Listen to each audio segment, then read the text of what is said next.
Hello guys, ഇന്ന് നമുക്കൊരു egg rice ഉണ്ടാക്കാം. അതിനായിട്ട് എഗ്ഗ്, പച്ചമുളക്, ഇഞ്ചി, വെളുത്തുള്ളി, തക്കാളി, കറിവേപ്പില, ബസ്മതി റൈസ് ഇത്രയാണ് കേട്ടോ വേണ്ടത്. റൈസ് ആദ്യം ഇത്തിരി നേരം കുതിർത്ത് വെച്ചോളൂ, കുഴപ്പമില്ല.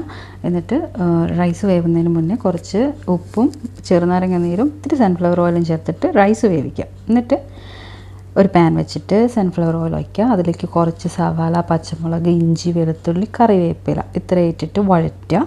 ഇത് നന്നായി മൂത്ത് വരുമ്പോഴേക്കിലേക്ക് തക്കാളി ചേർക്കാം. തക്കാളി നന്നായിട്ട് വഴറ്റുള്ളി. അതിന് ശേഷം മഞ്ഞൾപ്പൊടി, മല്ലിപ്പൊടി, മുളക് പൊടി, ലേശം ഉപ്പിട്ടിട്ട് വഴറ്റിയെടുക്കുക. എന്നിട്ട് അതിലേക്ക് എഗ്ഗ് ആഡ് ചെയ്യുക. ഞാനിവിടെ 4 എഗ്ഗാണ് എടുത്തിട്ടുള്ളത് കേട്ടോ. ഇതൊരു 3 പേർക്ക് കഴിക്കാനുണ്ടാവും.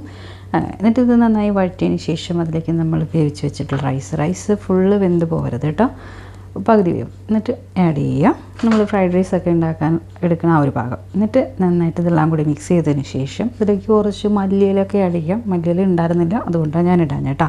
ഇങ്ങനെ കഴിക്കാൻ നല്ല ടേസ്റ്റാണ്. പെട്ടെന്ന് ഉണ്ടാക്കിയെടുക്കാൻ പറ്റുന്ന ഒരു അടിപൊളി ഡിഷാണ് കേട്ടോ. അപ്പോൾ അത്രയേ ഉള്ളൂ. ചേട്ടാ, ബൈ ബൈ. വീഡിയോ ഒന്ന് സപ്പോർട്ട് ചെയ്യണം കേട്ടോ.